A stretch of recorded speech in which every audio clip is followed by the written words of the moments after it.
ॐ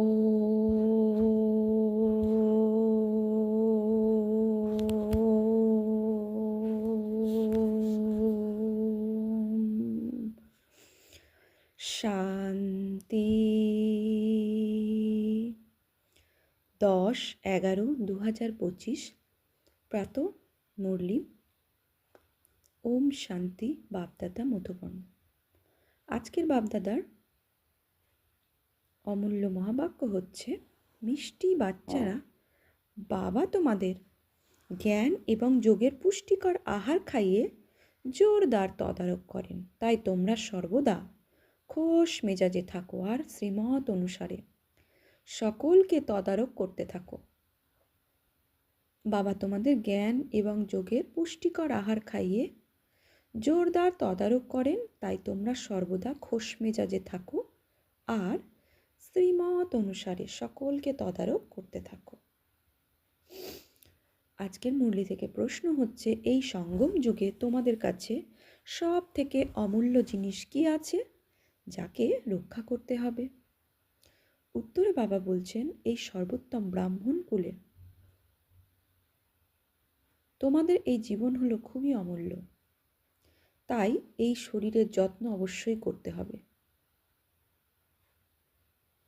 এই সর্বোত্তম ব্রাহ্মণ কুলে তোমাদের এই জীবন হলো খুবই অমূল্য, তাই এই শরীরের যত্ন অবশ্যই করতে হবে।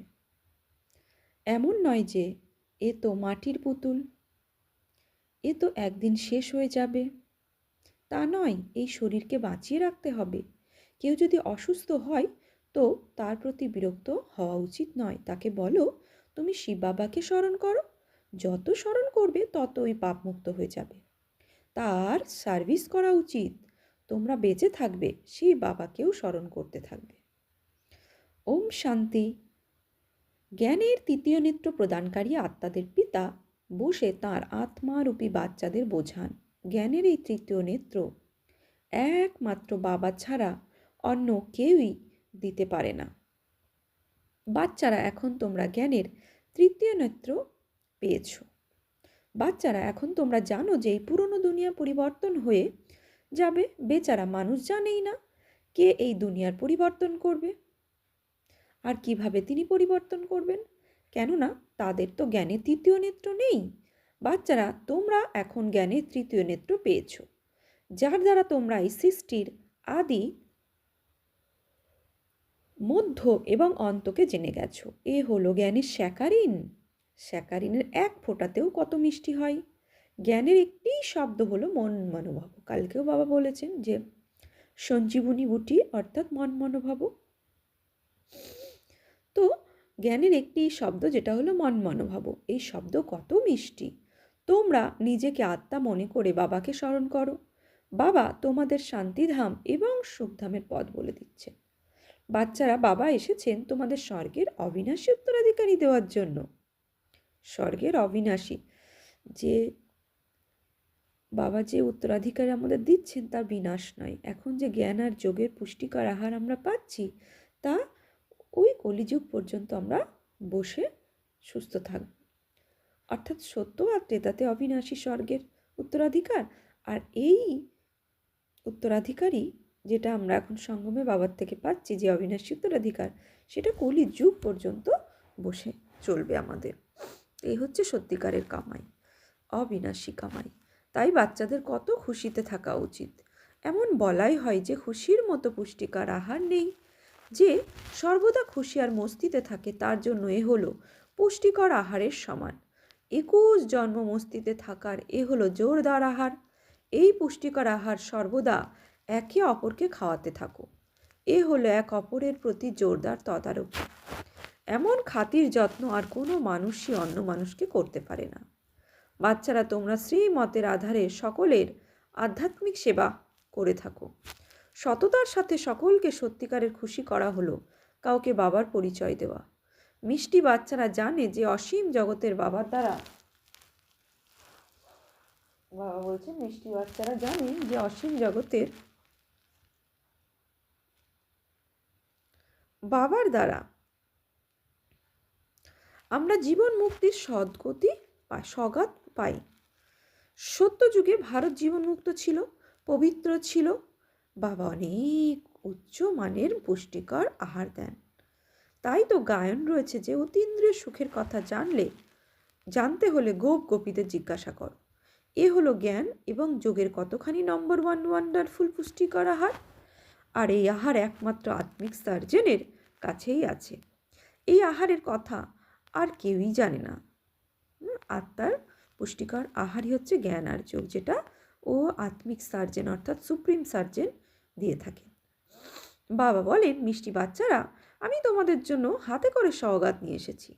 মুক্তি আর জীবন মুক্তির এই সওগাত আমার কাছেই থাকে।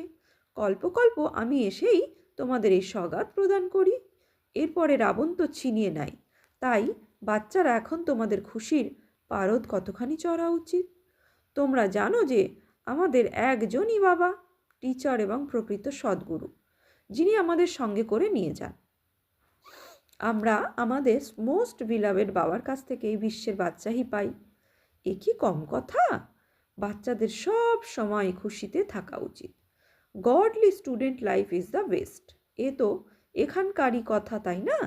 এরপর নতুন দুনিয়াতে তোমরা সব সময় খুশির উৎসব পালন করতে থাকবে। বাবা বলছেন, এরপর নতুন দুনিয়াতে তোমরা সব সময় খুশির উৎসব পালন করতে থাকবে। দুনিয়া এ কথা জানে না যে সত্যিকারের খুশি কখন পালন করা হয়। বাবা বলছেন, সত্যিকারের খুশি কখন পালন করা হবে। মানুষের তো সত্যিকারের জ্ঞান নেই, তাই তারা এখানেই খুশি পালন করতে থাকে। ব্যবহারিক জীবনে বা পার্থিবীয় বস্তু নিয়েই তারা খুশি পালন করতে থাকে। সত্যিকারের খুশির জ্ঞানই নেই। মানুষের তো সত্যযুগের জ্ঞানই নেই, তাই তারা এখানেই খুশি পালন করতে থাকে। কিন্তু এই পুরনো তমপ্রধান দুনিয়াতে খুশি কোথা থেকে আসবে? এখানে তো মানুষ ত্রাহি ত্রাহি রব করতে থাকে। এই দুনিয়া কত দুঃখের দুনিয়া। বাচ্চারা, বাবা তোমাদের কত সহজ পথ বলে দেন। গৃহস্থ জীবনে থেকে কমল পুষ্পের ন্যায় পবিত্র থাকো। কাজ কারোবার করেও আমাকে স্মরণ করতে থাকো। আশিক আর মাসুক যেমন একে অপরকে স্মরণ করতে থাকে, সে তার প্রিয়তম হয় যে তার প্রিয়তমা। এখানে এই বিষয় নেই। এখানে তো আমরা সবাই এক প্রিয়তমের জন্মান্তরের প্রিয়তমা রয়েছে। বলছে, এখানে এই বিষয় নেই। এখানে তো তোমরা সবাই এক প্রিয়তমের জন্মান্তরের প্রিয়তমা অর্থাৎ আশিক হয়ে রয়েছ। বাবা কখনোই তোমাদের আশিক হন না। তোমরা সেই মাসুককে আসার জন্য তাকে স্মরণ করে এসেছ। মানুষের দুঃখ যখন বেশি হয় তখন সে বেশি করে স্মরণ করে। তাই তো এই মহিমা আছে যে দুঃখে সবাই স্মরণ করে, সুখে কেউই করে না। এই সময় বাবা হলেন সর্বশক্তিমান। দিনে দিনে মায়াও সর্বশক্তিমান তমপ্রধান হয়ে যাচ্ছে। তাই বাবা বলেন, মিষ্টি বাচ্চারা, তোমরা দেহী অভিমানী হও। নিজেকে আত্মা মনে করে আমি তোমাদেরকে বাবা, তোমরা আমাকে স্মরণ করো। নিজেকে আত্মা মনে করে আমি তোমাদের বাবা, তোমরা আমাকে স্মরণ করো। আর এর সঙ্গে সঙ্গে দেবীগুণও ধারণ করো। তাহলে তোমরা এমন লক্ষ্মীনারায়ণের তুল্য হয়ে যাবে। এই আধ্যাত্মিক পড়ার মুখ্য বিষয় হলো স্মরণ করা। উঁচুর থেকে উঁচু বাবাকে খুব ভালোবাসে, স্নেহের সঙ্গে স্মরণ করা উচিত। ওই উঁচুর থেকে উঁচু বাবা হলেন নতুন নতুন দুনিয়ার স্থাপনকারী। বাবা বলেন, বাচ্চারা, আমি এসেছি তোমাদের এই বিশ্বের মালিক বানাতে। তাই তোমরা যদি আমাকে স্মরণ করো তাহলে তোমাদের অনেক জন্মের পাপ কেটে যাবে। মুখ্য বিষয় হচ্ছে বাবা বারবার বলছেন স্মরণ। তো যত আমরা নিজেকে আত্মা মনে করে পরমাত্মা পিতাকে স্মরণ করব, সেও নিরাকার আমিও নিরাকার, তত আমাদের পাপ কেটে যাবে আর আমাদের অবিনাশী ধন প্রাপ্ত হবে, উত্তরাধিকার প্রাপ্ত হবে। পতিত পাবন বলে, তোমরা খুবই পতিত হয়ে গেছো। তাই এখন তোমরা আমাকে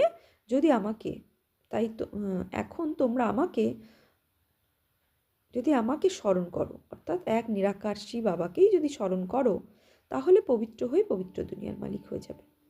তাহলে পাপ কেটে যাবে, পবিত্র দুনিয়ার মালিক হয়ে যাবে, অবিনাশী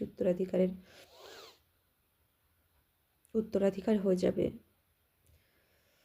তো বাবা বলছেন, শুধু স্মরণের যাত্রায় তুমি কি হবে? তোমার শরীরে রোগ মুক্ত হয়ে যাবে, তো শুধুই হচ্ছে বাবার স্মরণ। পতিত পাবন বাবাকেই তো ডাকা হয়, তাই না? এখন বাবা যখন এসেছেন তখন অবশ্যই তো পবিত্র হতে হবে। বাবা হলেন দুঃখহর্তা এবং সুখকর্তা। বরাবর সত্যযুগে পবিত্র দুনিয়া ছিল, তাই সকলেই সেখানে সুখী ছিল। বাবা এখন আবার বলছেন, বাচ্চারা তোমরা শান্তিধাম এবং সুখধামকে স্মরণ করতে থাকো। এখন হলো সঙ্গম যুগ। কান্ডারি বাবা তোমাদের এই বাবা তোমাদের এই পার থেকে ওই পারে নিয়ে যান। নৌকা কোনো একটা নয়, সম্পূর্ণ দুনিয়ায় যেন এক বিশাল জাহাজ। এদের সবাইকে তিনি পারে নিয়ে যান। তোমাদের মতো মিষ্টি বাচ্চাদের কত খুশি হওয়া উচিত। তোমরা তোমাদের জন্য সর্বদা খুশি আর খুশি। অসীম জগতের বাবা আমাদের কি করছেন? পড়াচ্ছেন। বাহ, এতেই খুশি হওয়া উচিত। অসীম জগতের, যাকে দুনিয়ার মানুষ ভক্তি জপ তপ এসবে খুঁজে বেড়াচ্ছে করে, কিন্তু সেই ভগবান আমাদেরকে কি বলছে?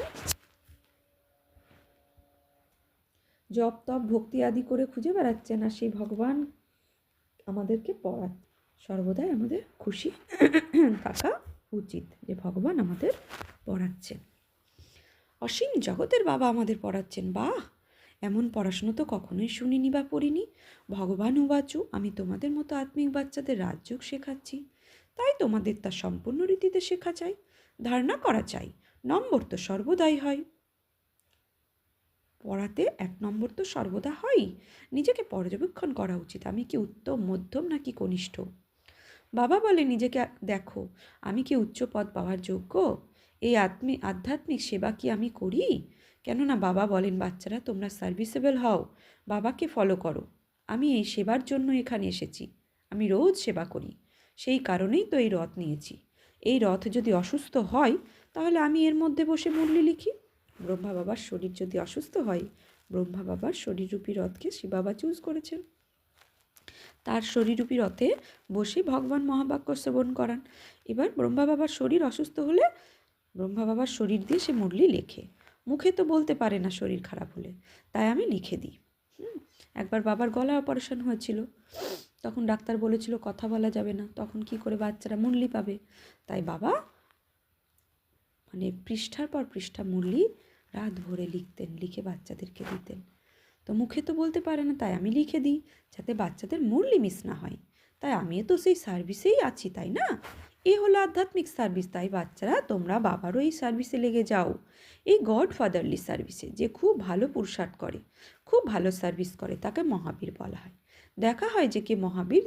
যে বাবার ডাইরেকশানে চলে। বাবার ডাইরেকশান হলো নিজেকে আত্মা মনে করে সকলকে ভাইয়ের নজরে দেখো, এই দেহকে ভুলে যাও। বাবাও শরীরকে দেখে না, বাবা বলেন আমি আত্মাদের দেখি। বাকি এ তো হলো জ্ঞান যে আত্মারা শরীর ছাড়া কথা বলতে পারে না। আমিও এই শরীরে এসেছি, এই শরীর ধার নিয়েছি, এই শরীরের সঙ্গেই আত্মা পড়তে পারে। বাবার আসনে এই ভ্রুকুটির মাঝে, এ হলো অকাল সিংহাসন। আত্মা হলো অকাল মূর্ত। আত্মা কখনোই ছোট বা বড় হয় না, শরীর ছোট বা বড় হয়। যে আত্মারা আছে তাদের সকলেরই আসন এই ভ্রুকুটিতে, 2 ভ্রুয়ের মাঝে। শরীর তো সকলেরই ভিন্ন ভিন্ন। কারোর এই অকাল সিংহাসন পুরুষের, কারোর অকাল সিংহাসন স্ত্রীর, কারোর অকাল সিংহাসন বাচ্চার। বাবা বসে বাচ্চাদের ড্রিল শেখান। কারোর সঙ্গে যখন কথা বলবে তখন নিজেকে আত্মা মনে করো, আমি আত্মা অমুক ভাইয়ের সঙ্গে কথা বলছি। বাবা এই নির্দেশ দেন যে সেই বাবাকে স্মরণ করো, এই স্মরণেই তোমাদের জং দূর হয়। সোনাতে যখন খাদ দেওয়া হয় তখন সোনার ভ্যালু কম হয়ে যায়। তোমাদের আত্মার মধ্যে জং ধরার কারণে তোমরাও মূল্যহীন হয়ে গেছো। এখন তোমাদের আবার পবিত্র হতে হবে। তোমরা আত্মারা এখন জ্ঞানের 3য় নেত্র পেয়েছো। এই নেত্রের দ্বারা নিজের ভাইদের দেখো।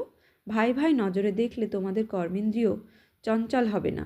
রাজ্য ভাগ্য নিতে হলে, বিশ্বের মালিক হতে হলে এই পরিশ্রম করো। ভাই ভাই মনে করে সবাইকে এই জ্ঞান দাও, তখন এই অভ্যাস পাকা হয়ে যাবে। তোমরা সকলেই হলে প্রকৃত ভাই ভাই। বাবাও উপর থেকে এসেছেন আর তোমরাও উপর থেকেই এসেছো। বাবা এখন বাচ্চাদের সঙ্গে এই সেবা করছেন। এই সার্ভিসে বাবা সাহস প্রদান করেন। সাহসী সন্তান আর সাহায্যকারী বাবা, হিম্মতে বাচ্চে মাদাতে বাপ।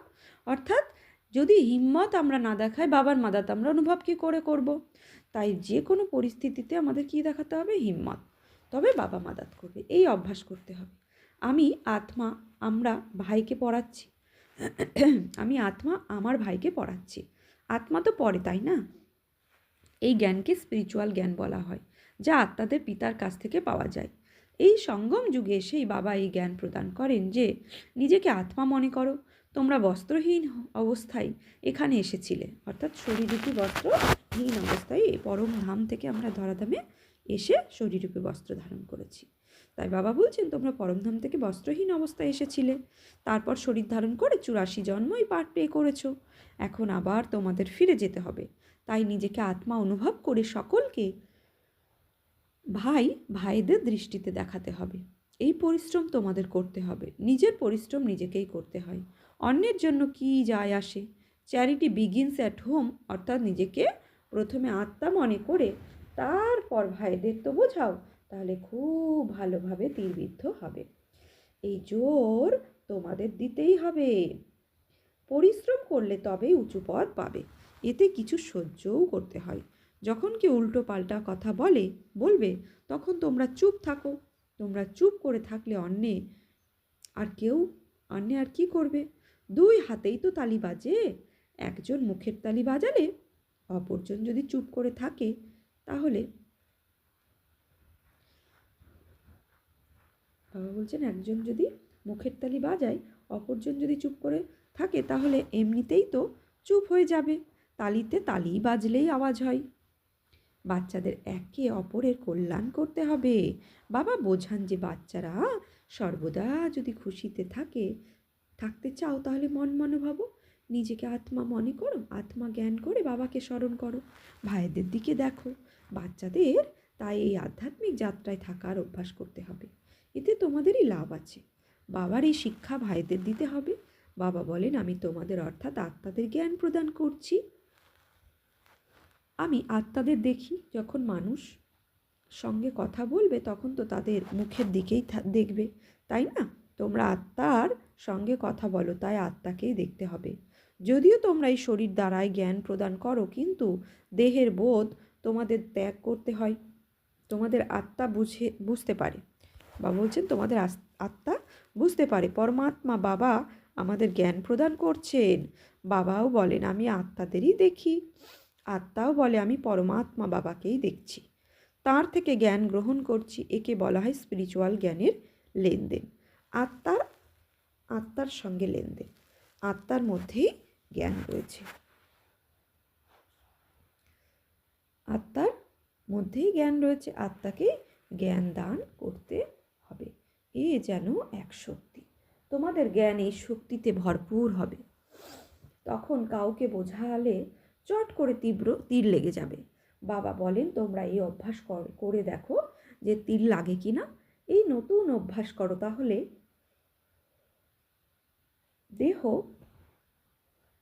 বাবা বলছেন এই নতুন অভ্যাস করো, তাহলে দেহবোধ দূরে হবে, মায়ার ঝড়ও অনেক কম আসবে, মন্দ সংকল্পও আসবে না, ক্রিমিনাল আয়ও আর থাকবে না। আমরা আত্মারা 84 জন্মের চক্র সম্পূর্ণ করেছি। এখন এই নাটক সম্পূর্ণ হয়ে এসেছে। এখন তোমাদের বাবার স্মরণে থাকতে হবে। এই স্মরণের দ্বারাই তমপ্রধান থেকে শতপ্রধান হয়ে শতপ্রধান দুনিয়ার মালিক হয়ে যাবে। এ কত সহজ। বাবা জানেন যে বাচ্চাদের এই শিক্ষা দানও আমার পাঠ। এ কোনো নতুন কথা নয়। প্রতি 5000 বছর অন্তরে আমাকে আসতেই হয়। আমিও এতে আবদ্ধ। আমি বাচ্চাদের বসে বোঝাই, মিষ্টি বাচ্চারা তোমরা এই আধ্যাত্মিক স্মরণের যাত্রায় থাকো, তাহলে অন্তিমকালে যেমন মতি তেমনই গতি হয়ে যাবে। এ তো অন্তকাল, তাই না? তোমরা আমাকে স্মরণ করো, তাহলে তোমাদের সদ্গতি হয়ে যাবে। এই স্মরণের যাত্রায় তোমাদের পায়া মজবুত হয়ে যাবে। বাচ্চারা এই দেহি অভিমানী হওয়ার শিক্ষা তোমরা এই একবারই তোমরা পাও। এ কত ওয়ান্ডারফুল জ্ঞান। বাবা হলেন ওয়ান্ডারফুল, তাই বাবার জ্ঞানও হলো ওয়ান্ডারফুল। কোথাও কেউই এ বলতে পারে না। এখন ঘরে ফিরে যেতে হবে। তাই বাবা বলেন মিষ্টি বাচ্চারা এখন এই প্র্যাকটিস করো, নিজেকে আত্মা মনে করো, আত্মাদের জ্ঞান দান করো। তৃতীয় নেত্রে ভাইয়ের নজরে দেখতে হবে। এ হলো খুবই পরিশ্রমের কাজ।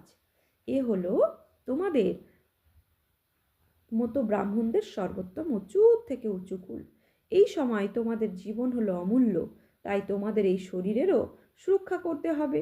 তমপ্রধান হওয়ার কারণে তোমাদের শরীরের আয়ুও কম হয়ে এসেছে। এখন তোমরা যত যোগে থাকবেই ততই তোমাদের আয়ু বৃদ্ধি পাবে। তোমাদের আয়ু বাড়তে বাড়তে সত্যযুগের 150 বছর হয়ে যাবে। তাই তোমাদের এই শরীরের সুরক্ষা করতে হবে। এমন নয় যে এ তো মাটির পুতুল, কবে শেষ হয়ে যাবে, তা নয়। এই শরীরকে বাঁচিয়ে রাখতে হবে। এই জীবন তো অমূল্য, তাই না? কেউ যদি অসুস্থ হয়ে যায় তবে তার প্রতি বিরক্ত হওয়া উচিত নয়। তাকেও তোমরা বলো, শিব বাবাকে স্মরণ করো, যত স্মরণ করবে ততই পাপ কাটতে থাকবে। তার সার্ভিস করা উচিত। তোমরা বেঁচে থাকো এবং শিব বাবাকে স্মরণ করতে থাকো। এই বুদ্ধি তো আছেই। আমরা বাবাকে স্মরণ করছি, আছেই যে বাবা আমরা বাবাকে স্মরণ করছি। আত্মা বাবার থেকে অবিনাশী উত্তরাধিকার পাওয়ার জন্য বাবাকে স্মরণ করে। আচ্ছা, মিষ্টি মিষ্টি হারানিধি বাচ্চাদের প্রতি মাত পিতা বাপ দাদার স্মরণের স্নেহ সুমন আর সুপ্রভাত। আমাদের পিতা আত্মারূপী বাচ্চাদেরকে জানাচ্ছে নমস্কার। আমরা আত্মারূপী বাচ্চারা আত্মারূপী বাপ দাদাকে জানাচ্ছি নমস্কার, সুপ্রভাত, ধন্যবাদ। ধারণার জন্য মুখ্য সার।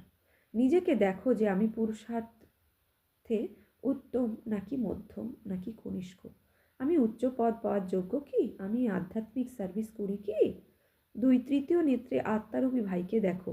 ভাই ভাই মনে করে সকলকে জ্ঞান প্রদান করো। আত্মিক স্থিতিতে থাকার অভ্যাস তৈরি করো, তাহলে কর্মেন্দ্রিয় চঞ্চল হবে না। বরদান। ব্রহ্মা বাবার সমান মহাত্যাগের দ্বারা মহান ভাগ্য বানানো ফরিস্তা তথা বিশ্ব মহারাজন ভব। ব্রহ্মা বাবার সমান মহাত্যাগের দ্বারা মহান ভাগ্য বানানোর ফরিস্তা তথা বিশ্ব মহারাজন ভব। ফরিস্তা তথা বিশ্ব মহারাজন হওয়ার বরদান সেই বাচ্চাদের প্রাপ্ত হয় যারা ব্রহ্মা বাবার প্রত্যেক কর্মরূপী কদমের পিছনে কদম ওঠায়, যার মন বুদ্ধি সংস্কার সদা বাবার প্রতি সমর্পিত থাকে। যেরকম ব্রহ্মা বাবাই মহাত্যাগের দ্বারা মহান ভাগ্য প্রাপ্ত করেছেন, অর্থাৎ নম্বর 1 সম্পূর্ণ ফরিস্তা আর নম্বর 1 বিশ্বরাজন মহারাজন হয়েছেন, এই রকম ফলো ফাদার করা বাচ্চাদের মহান ত্যাগী বা সর্বস্ব ত্যাগী হয়। সংস্কারের রূপেও নিজেদের বাবা বলছেন সংস্কারের রূপেও নিজেদের না সংস্কারের রূপেও বিকারের বংশকে ত্যাগ করবে। স্লোগান। এখন সব আধার ভেঙে পড়বে, সেই জন্য এই বাবাকে নিজের আধার বানাও। দুনিয়ার এখন সব আধার ভেঙে পড়বে, তাই এই বাবাকে নিজের আধার বানাও। নিজের শক্তিশালী মনসা দ্বারা সকাশ দেওয়ার সেবা করো। এই সমগ্র প্রকৃতিকে পরিবর্তন করা, তমগুণী সংস্কারযুক্ত আত্মাদের তমগুণী ভাইব্রেশনকে পরিবর্তন করা আর নিজেকেও এই ভয়ঙ্কর বায়ুমণ্ডলের ভাইব্রেশন থেকে সেফ রাখা তথা আত্মাদের সহযোগ দেওয়া এই বিশাল কর্মের জন্য মনকে শুভ ভাবনার দ্বারা সম্পন্ন শক্তিশালী বানাও। আচ্ছা, আজকের সমান নেব আমি ফরিস্তা তথা বিশ্ব মহারাজন আত্মা। ওম শান্তি।